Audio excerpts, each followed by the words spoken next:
Hello and welcome to the Inconvenient News Rhyme Report, the show where things might be crappy, but at least the rhymes are snappy.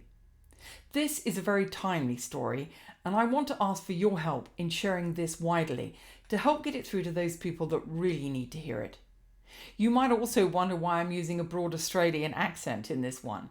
That's because ostriches are endemic to Africa and emus to Australia, and this story features emus that oppress ostriches in their own native land. It's called Eli the Emu. On a dusty plain that struggled for water, Eli the Emu lived in the best quarter. Near him, growing up, was a high razor fence that was apparently part of General Emu defence.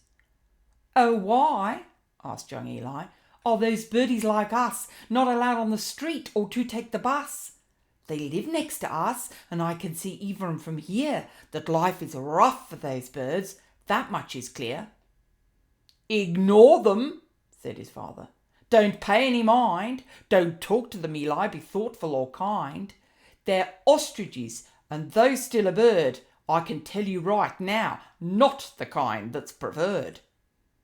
They might be bigger than us and run faster, but we are the mighty, we are the master. It says so clearly in the holy book of Emu, if you read it and study it all the way through. Metaphorically, our land flows with both milk and honey. It's good for business, we make lots of money. The ostriches are there, but we keep them under wraps, and we make sure our walls and fences don't have any gaps. Even so, sometimes they sneak through to ruin our day.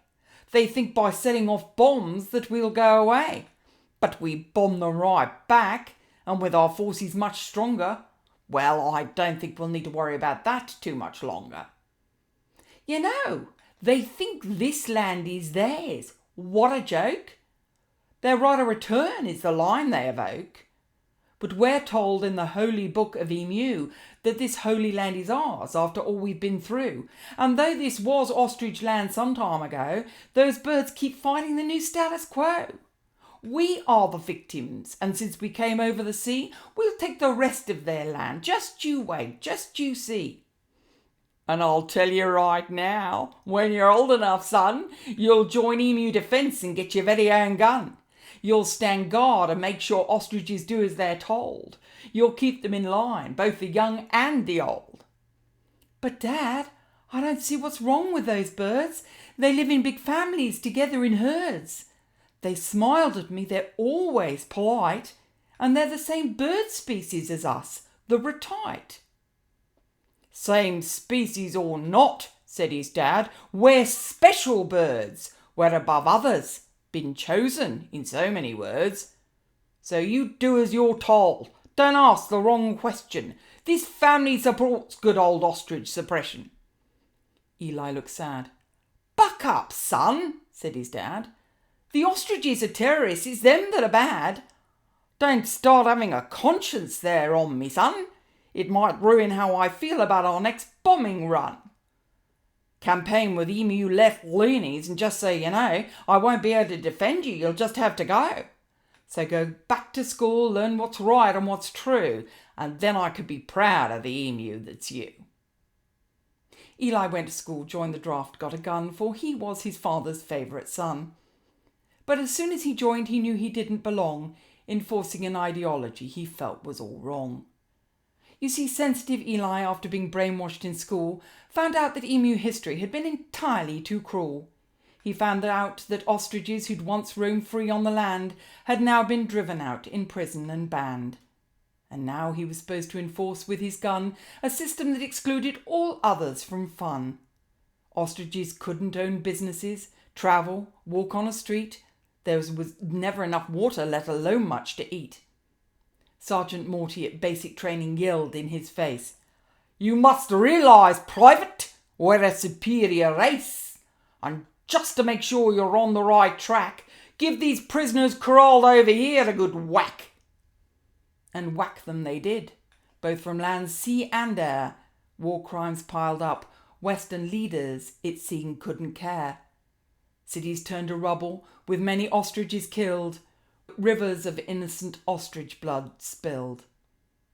No matter how many toilets he cleaned with his brush, Eli couldn't wipe his conscience away with a flush, and so one night, pretending to be on guard at the fence, he slipped to the other side, a major offence. Once there, he was overwhelmed by ostriches all round. He placed his gun down and he lay on the ground. "Please," said Eli, "tonight I have escaped to your side. Here is my gun. I hate apartheid. I cannot be part of this killing, this emu disgrace. I don't believe in a superior race. I'm an emu like you, a rat-eyed, a bird. I've come over here so I can make my voice heard." An old ostrich stepped forward, helped him up to his feet. "That's good," he said. "But we need you back on that street. We need you fighting for us every single day. We need you to stop those emus getting their way. We want peace for our birds. They force us to fight. We want our own land back, as is our right. We will share what we have, but it has to be fair. We want decent rights and proper health care." Eli made his way back undiscovered, I'm told. How he slipped through the fence was a sight to behold, for nobody saw him, and when he picked up his gun, there was no obvious change in his dad's favourite son. But underneath, using his camera instead of his rifle, he documented everything they did, quite the eyeful. For Eli understood that in any kind of fight, it's the truth you can see that wins over might. And the footage he took spread far and wide. It showed everything those emus wanted to hide. It showed ostriches stuck behind that razor fence, the slaughter and abuse of emu defence. Rallies and sit-ins were held in all sorts of places, where they condemned the ideology behind chosen races. "Freedom for ostriches," bellowed the cry. "Look at these pictures if you want to know why." Slowly the fog lifted and everyone saw that this simply couldn't go on any more. They called their MPs, wrote letters to force all their politicians to quickly change course. And faced with the evidence, I've heard Eli's dad is beginning to understand that he's been had, that you'll never have peace if you subjugate another, or don't realise that other birds are your brother. I've heard Dad is now proud of his favourite son, and he's pretty happy with what Eli has done. And as for bombs, I'm told his dad heard a voice from above that told him that the only answer to conflict is love. Well, that's it for me. Again, I'd appreciate your help in getting this message out. I feel it's really important. Please share, like this video, subscribe to the channel if you'd like to see more content like this, content that really challenges the status quo. That's what my work is about. And though you may not agree with every stance I take, my point is to get us talking together. You can follow me on Instagram, TikTok, Twitter, or visit www.theinconvenientironist.com. Thank you. Bye for now, and keep your mind sharp and your skepticism sharper.